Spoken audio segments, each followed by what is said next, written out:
बहुत लोग गावल गाना के, कोई बात ना। मगर चली 3 साल पहले हम गाना गौले रहनी सुधा। नमस्कार, प्रणाम। और हम आप सबके भाई प्रमोद प्रेमी, और आप सब तो गर्दा उड़ा देनी और दिल हमार जीत लेनी रुआ सबने। जे भी देखा तो सब कुछ शेयर करी। आप सबके कोटि कोटि धन्यवाद कि आप सब हमारे गाना का इतना प्यार बिना मेहनत कैले, खाली आइडियो चढ़ल आइडियो के आप सब आग लगा देनी मार्केट में। तो बहुत बहुत दिल से धन्यवाद आप सबके, जितने भी हमारे भाई रील वाले, जितने भी सुने वाले लोग बा, सबके प्रमोद प्रेमी के टीम की ओर से सबके दिल से धन्यवाद बा।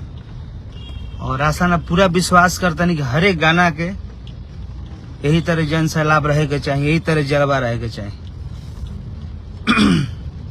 ये सब आपके प्यार है। 1 नंबर पर गाना हमारे ट्रेंडिंग में आप सब रखले बनी। रोज रील आप सब 1 लाख बनावत तनी। बहुत लोग गावल गाना के, कोई बात ना। मगर चली 3 साल पहले हम गाना गौले रहनी। सुधाकर भाई के लिखल गाना रहे, लोटा में से जल छलकी, जो बहुत बढ़िया सावन के गाना रहे हमार। तो हमनी के चीज ढेर लोग आवेला,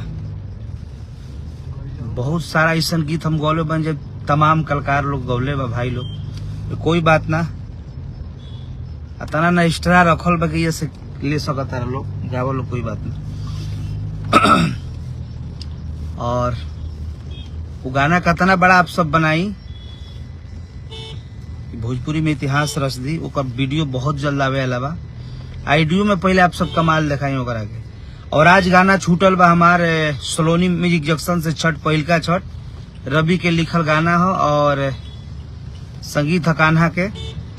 और परसों छूटल है गाना हमारे डेंजर म्यूजिक से, जो बहुत प्यारा अभिषेक तिवारी बाबा का संगीत है, गीत है। कौन चौहान हो?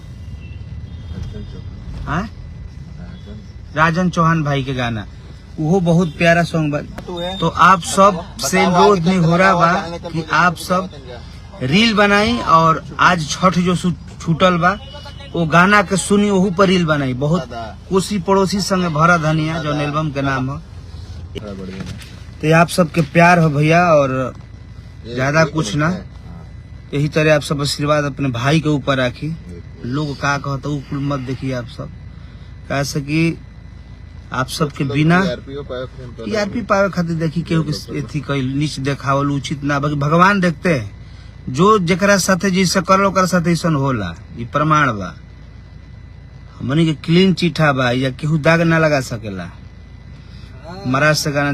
थैंक यू भैया, विराट यादव चौकी, अक्षय जी, ढेर चिल्ला चमांडा करी हमारे मार्केट में बुराई करता रहो, कुछ ना उखड़ी। यार रंगदार भी बढ़िया एगो गाना यार रंगदार आइल बा, छोटन मिस्त्री के गाना है, तिवारी बाबा के संगीत। चली अब इंस्टा से लाइव आई, थोड़ा नाश्ता कर जाते हैं हमनी के। तो आप सब दिल से धन्यवाद सबके, और हमेशा रही आजीवन आप सबके कर्जदार बनी हम, कि अपने भाई के 1 नंबर पर आप सब जरूर रखी। Love you.